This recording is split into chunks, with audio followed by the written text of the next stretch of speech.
पति राजा रघुवंशी की हत्या की आरोपी सोनम के मोबाइल फोन की कॉल डिटेल में जिस नंबर पर सोनम ने बार बार कॉल किए थे उसे लेकर बुधवार को दिन भर सस्पेंस बना रहा। लेकिन शाम को शिलांग पुलिस ने सोनम से ही पूछकर पता लगाया कि संजय वर्मा कौन है। उसने कहा कि वो उसके कथित प्रेमी राज का ही मोबाइल नंबर है। दरअसल ट्रू कॉलर पर संजय वर्मा नाम लिखा हुआ आ रहा था। सोनम 2 मोबाइल फ़ोन चलाती थी। एक नंबर से लगातार कई घंटों तक वो राज से बातें करती रही। देर रात तक दोनों के बीच बातें होती थीं।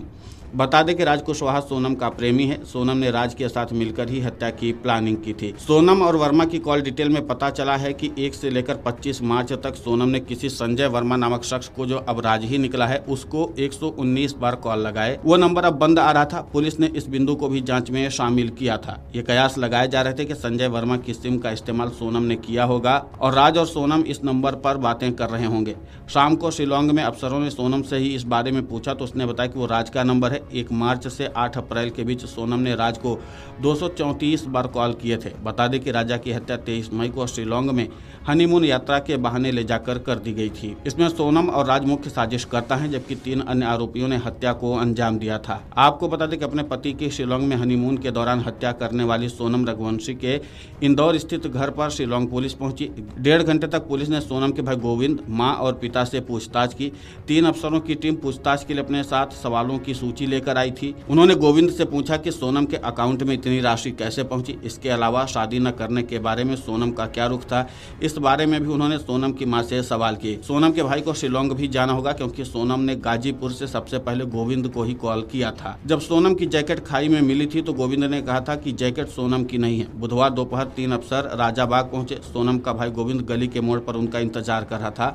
तीनों अफसरों ने सोनम की मां से पूछा कि सोनम की शादी मर्जी से की गई या उसने इनकार किया था। राजा और सोनम के रिश्ते के बारे में भी सवाल पूछे गए। गोविंद से अफसरों ने पूछा कि सोनम के बैंक अकाउंट में जो 16 लाख रुपए थे वो कहां से आए थे। कई सवालों के जवाब परिजन संतोषजनक नहीं दे पाए। अफसरों ने एक सूटकेस की तलाशी भी ली है। यह सूटकेस सोनम के शादी के बाद अपने ससुराल ले गई थी, लेकिन 4 दिन बाद जब वो फिर मायके लौटी तो वो सूटकेस अपने साथ लेकर आई थी। शिलांग पुलिस मंगलवार को राजा रघुवंशी के परिवार से भी मिली थी। आधे घंटे तक सोनम से जुड़े सवाल अफसरों ने पूछे। पुलिस ने उस फ्लैट की तलाशी भी ली जहां हत्या के बाद सोनम शिलांग से आकर छुपी थी। वहां पुलिस को कुछ नहीं मिला। सोनम के घर के बाद शिलांग पुलिस के अधिकारी स्कीम नंबर 54 PU4 में गोविंद के दफ्तर भी पहुंचे। यहां सोनम बतौर HR मैनेजर काम करती थी। गोविंद की गैर मौजूदगी में वो यहां पर दफ्तर संभालती थी। अधिकारियों ने यहां से कुछ दस्तावेज जब्त किए हैं। इस दफ्तर में रात ज़्यादा नहीं आता था, वो फील्ड के काम देखता था। आधे घंटे यहाँ तलाशी के बाद अधिकारी लसुड़िया क्षेत्र में गोडाउन पर भी पहुंचे। 5 बजे तक पूछताछ और तलाशी करने के बाद अफसर लौट गए।